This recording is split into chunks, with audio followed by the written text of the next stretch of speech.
कहते हैं गुरु बिन माला फेरते, गुरु बिन देते दान, गुरु बिन दोनों निष्फल हैं, चाहे पूछो वेद पुराण। और कुपात्र को दान दिया हुआ व्यर्थ है, सुपात्र यानी सच्चे संत को ही दान दे, उसका फल है। नियम हर एक चीज के। अब कई भक्त कहते हैं कि हमें कह रहा था कि आपके गुरुजी तो अन्य किसी की हेल्प करने को मना करते हैं। नहीं, हेल्प करने का स्थान होता है, जैसे फल डागी की तरह, या सूखा पड़ गया, कोई एक्सीडेंट दुर्घटना होगी, वहाँ मदद करो। जैसे किसी भिखारी को दान नहीं देना। अब कोई अपना धंधा करके खाओगा, कुछ भगवान के गुण गाओगा, उसको मालिक के चरणों में लाओ, उसका नाम दिलाओ, उसको भक्ति कराओ, उसका उद्धार हो जाएगा। तो भिखारी को दान देना या किसी अन्य संत को दान देना नहीं चाहिए। उनको क्या दे सकते हो? खाना खिला सकते हो, कोई वस्त्र सिला कर पहना सकते हो, अगर आप उसकी मदद करना चाहते हो। उसको कैसे ना देना, क्योंकि वो साधु संत नहीं है, वो भिखारी बकवादी व्यक्ति हैं। अगर सारे भिखारी हो जाए फिर कमावे कौन होगा? एक व्यक्ति ने एक भिखारी को 100 रुपये दे दिए। अब ये क्या करते हैं?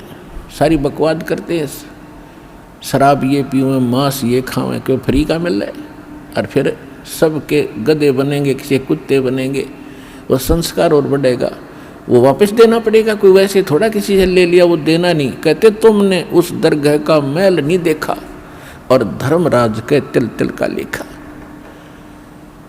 100 रुपये दे दिए। पहले वो पौवा पीता था शराब का, उस दिन एकदम अच्छा दाव लग गया, उसने आधा पिया। अब शराब पी कर रोज पत्नी ने कुटे, बच्चों ने कुटे, पिटाई करता था, वो दुखी थे। उस दिन आधा पी लिया, ज़्यादा दिमाग खराब हो गया उसका, परिवार की पिटाई करती, उसकी पत्नी उसको सारे बच्चों को लेकर कुएं में गिर कर मर गई। आपके 100 रुपये के दान ने एक परिवार उजाड़ दिया। आपको भी पाप लग गया क्योंकि आप उसके भागी बने। तो क्या फायदा दिया उस दान में? गुरु बिन माला फेरते, गुरु बिन देते दान, गुरु बिन दोनों निष्फल हैं, चाहे पूछो वेद पुराण। अब जैसे द्रौपदी ने एक अंधे महात्मा को एक कपड़ा दिया था 9 इंच बाई 3 फुट 4 फुट, एक छोटी सी टुकड़ा अपनी साड़ी से पाड़ कर। वैसे उसको दान करने में सारी साड़ी उसकी खराब हो गई थी, लेकिन महात्मा को केवल एक इतना साइज मिला था। और वो स्वयं परमात्मा थे, क्योंकि ये अपनी आत्मा के साथ फिरते हैं और पहले आने वाले किसी संकट से बचाने के लिए पहले लीला करते हैं। भले उन्होंने नाम नहीं ले रखा था, फिर भी दान जो सुपात्र को दे दिया जाता है, कोई अच्छे साधु संत को, उसका भी फल मिलता है। लेकिन मोक्ष नहीं हो सकता उससे।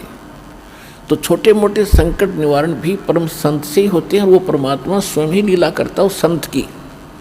इसलिए साधु संतों की आज तक महिमा बनी रही। वो स्वयं कर जाता था 2-4 जगह, और फिर सब किन्न टूक में ले जाते जो लाल कपड़े पहन के फिरते थे कि साधु एक जैसे ही होंगे, क्योंकि वो भी साधु भी तो उसी की आत्मा है भगवान की। जो उनके लिए तड़फ रहे लेकिन रास्ता मिल नहीं रहा, बताते हैं तो वो मान नहीं रहे, तो बच्चे हैं उसके। तो सभी के लिए परमात्मा समदृष्टि है, सभी का लाभ, सबके दुखों से बचाने की चेष्टा करता है। तो ऐसे ही द्रौपदी ने एक कपड़ा दिया था और परमात्मा ने आशीर्वाद दे दिया था, बेटी आज तने मेरा पर्दा बचाया है, मेरी इज्जत रखी है। क्योंकि वो साधु था, जल में खड़ा था, नहा रहा था, अंधा था, और कपड़ा कोई था नहीं तन पर, ओनली एक लंगोट रखता था पर्दे पर, एक लंगोट, कोई कपड़ा नहीं था। गर्मी के मौसम थे, गंगा में नाव था। स्नान करते समय उसकी वो लंगोटी भी हाथ से टूट गई, वो छूट गई। वो नी वस्त्र नंगा खड़ा था दरिया में, और उससे थोड़ी सी दूरी पर जिधर से जल आ रहा था, ऊपर की साइड में एक जनाना घाट बना हुआ था बहनों के नहाने का। और राजा द्रुपद ने वो जनाना घाट दरिया पर, गंगा पर बनवा रखा था। अपनी नगरी से थोड़ी सी दूरी पर वह बह रही थी गंगा। वहाँ पर द्रौपदी, उस राजा द्रुपद की लड़की, रोज स्नान करने जाती थी अपनी सैकड़ों सहेलियों के साथ। जब, और वो पुण्यात्मा थी, जब उसने देखा साधु संत महात्मा स्नान कर रहा है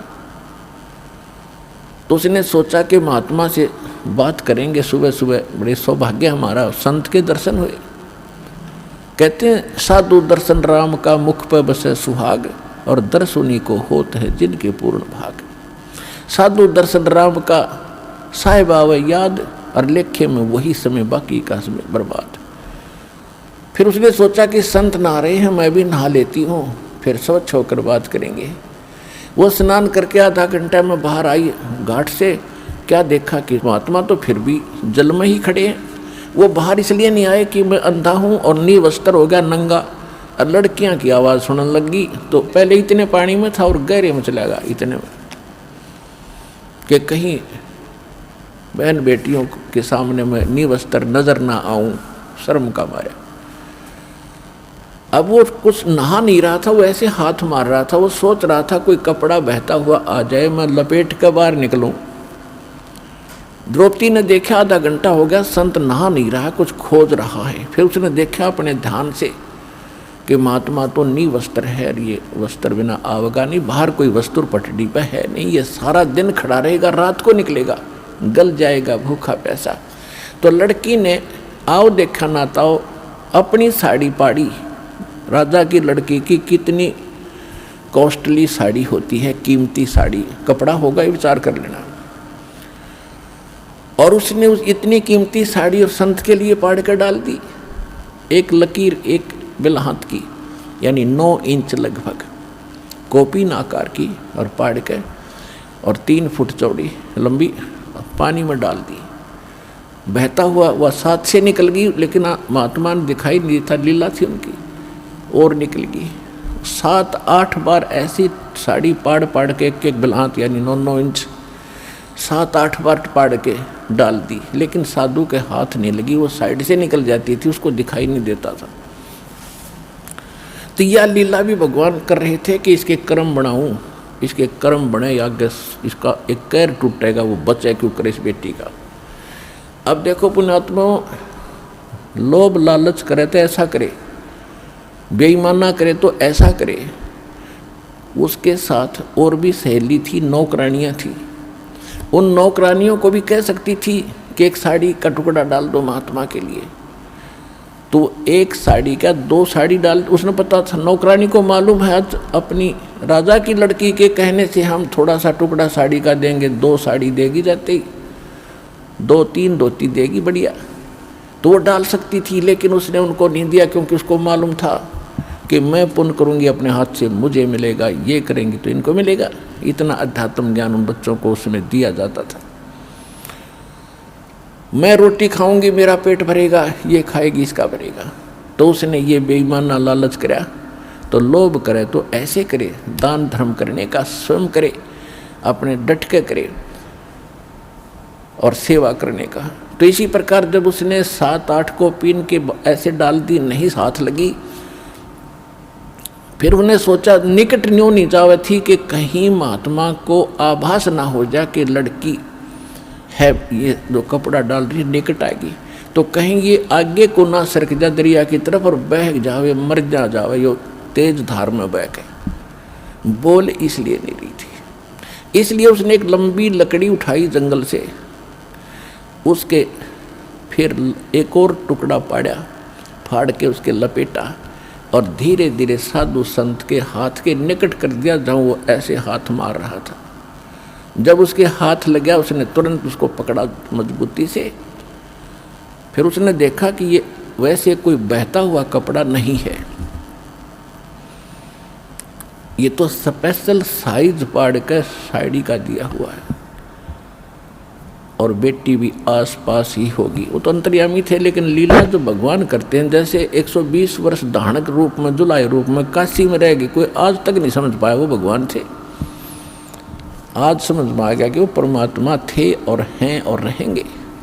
तो ये लीला ऐसी गजब की करता, कोई सोच भी नहीं सकता यूँ भगवान है रह कैसे। अंधे की लीला कर रहे थे, अंधे वाली करी पूरी। इस काल को भी धोखा देता है, यही वेद में लिखा है, और यही नानक साहब कहते ए ठगवाड़ा ठगी देश खरा सियाणा बहुता बार। ये धारण रूप रहा करता और खुद कहते हैं भगवान सौ छल छिद्र मैं करूं अपने जन के काज। तो द्रौपदी जब उसने वो टुकड़ा लिया, देखा कि हाँ ये तो किसी लड़की बेटी ने दिया है, तो कहा बेटी आज तूने मेरी इज्जत रखी है, भगवान तेरी इज्जत रखेगा और तुझे बहुत ज़्यादा दे। अब उसका वचन कैसे टले? तो सुपात्र को दिया दान।